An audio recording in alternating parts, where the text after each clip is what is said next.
what I've learned from making a YouTube video for over 60 days in a row. So just like I did for 30 days, I showed my channel results and everything that I was doing.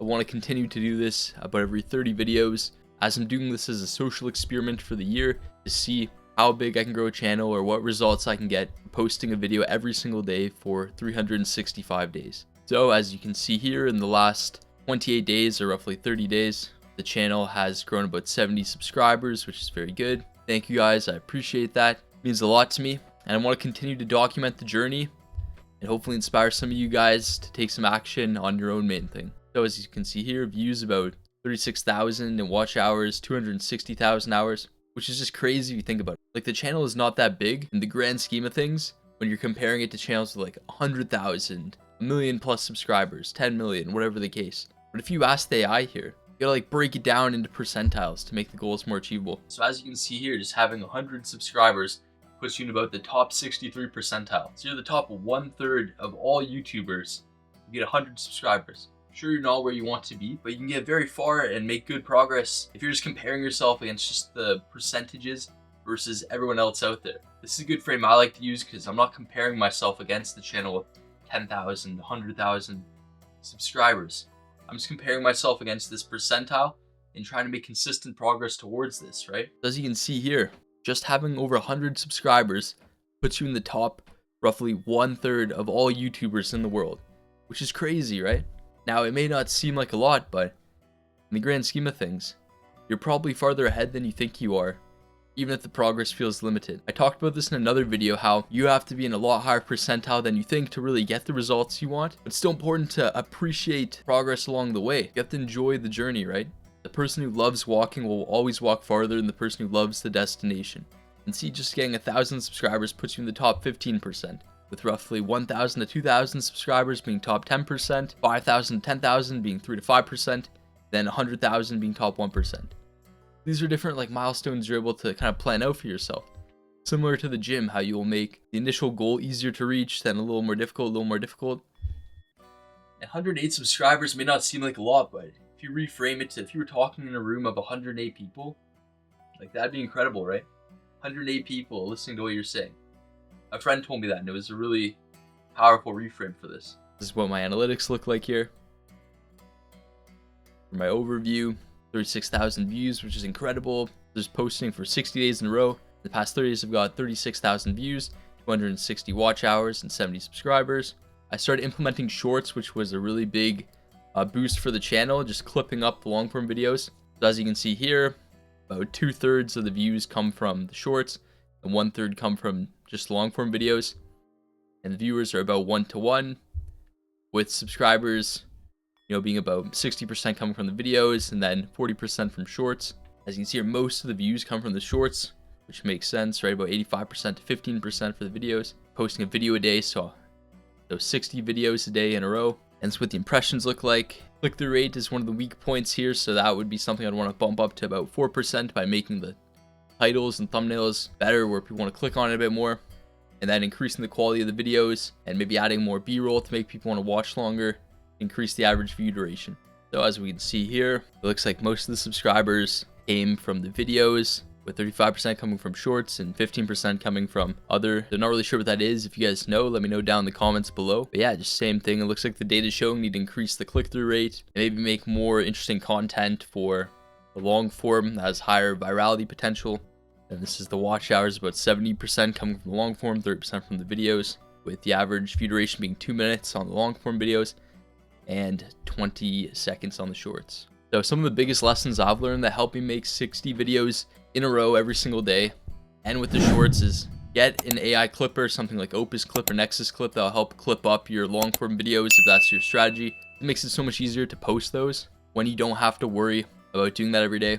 Would it be more beneficial to create your own shorts with the actual styles that do better for shorts?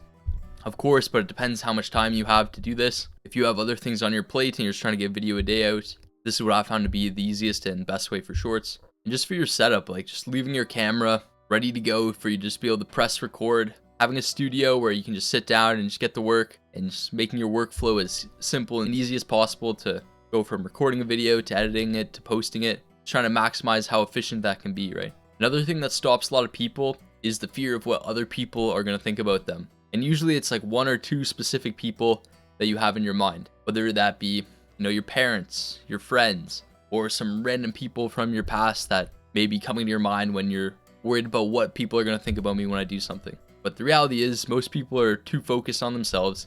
They don't really care what you're doing. They have their own problems. So if you're worried about posting it, just do it, right? There's this phenomenon, the spotlight effect, that describes the natural human tendency to overestimate how much other people are thinking about you or noticing it or judging you. Because you are the center of your own world, and you assume everyone else's attention is focused on you too. When in reality, this is not the case. This is just our brain's bias. When you feel subconscious, your brain assumes that internal anxiety is being broadcasted openly to everyone else.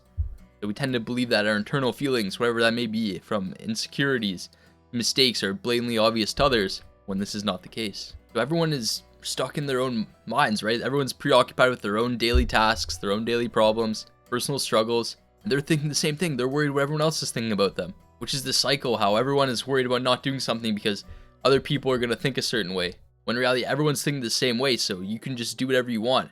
People will think about it for a second, maybe someone will leave a comment, and you might get one mean comment for every 10 positive comments. This has been about the ratio I've noticed on YouTube, and your brain will try to stick with that negative comment. You'll see that out of all the positive ones. But if your intentions are good, if you're really just trying to help people out, who cares what some random person says on the internet being negative towards you? Like the saying, hate often comes from below. And that's literally the worst thing that can happen to you for putting yourself out there for 99% of the cases. Is someone will say something mean to you or someone won't agree with what you say. That's it. So is that really what's going to stop you from posting content, preventing you from making content and helping all the people that you could potentially help? So they did a study for this. It's like the t-shirt study. So it was in a college university. The student had to wear like an embarrassing t-shirt, and the student wearing the shirt predicted that about 50% of the room would notice their embarrassing t-shirt, whether it be some like goofy design on it or whatever the case. In reality, only about 25% of people actually noticed it. So the same overestimation applies to whatever else you're doing. We think about twice the amount of people are going to be thinking about what we're doing and noticing it. When in reality, it's not the case. People are focused on themselves. So remind yourself of the effect. When you feel like you're in the spotlight and the anxiety is taking over, you're like, should I post it? Remind yourself. People are paying far less attention than your mind is telling you. It's just a good frame because then you can make the content that you want to make or do the thing you want to do without being worried about everyone else, his opinion, and judging you. Because that's when you'll get in your head and start overthinking it. Shift your focus outwards. Instead of monitoring your own behavior, deliberately focus your attention on other people. The environment or the task at hand is usually the best one. You're just focusing on doing the thing. You're not thinking about anything else. You get like tunnel vision. And this is the big one for a lot of people. Practice the role reverse, or ask yourself, if I saw someone else doing the exact same thing or saying the exact same thing that you would say or you would do, would I judge them? Or would I judge them as harshly as I'm judging myself? That's another reframe. If you're judging other people for doing it as a negative thing, of course you're not going to want to do it because you're going to think everyone else is going to be judging you. When in reality, that's not the case. Perhaps it's just a limiting belief that you need to fix that may be holding you back. A good example is, let's say you need to do cold calls for sales. But you think whenever you get a cold call, oh, I'm getting spammed, this is so annoying, I don't want to talk to this person. Then you have to pick up the phone, call people. What are you going to think? Oh, I'm annoying these people, no one wants to talk to me, I'm just being a bother. So you believing that way and judging other people for doing it is the same mirror you're going to use for yourself when you're doing it. If you judge other people for making content or leaving negative comments or being mean, you're going to think other people are going to do this because you're going to have that negative reinforcement from your own actions. But if you're just leaving positive comments for everyone, you're very supportive, you're like, oh, this is great. Then when you start making content, you're going to think other people are going to be doing the same thing that you're doing because you have that bias. That's one of the biggest like psychological things I can tell you.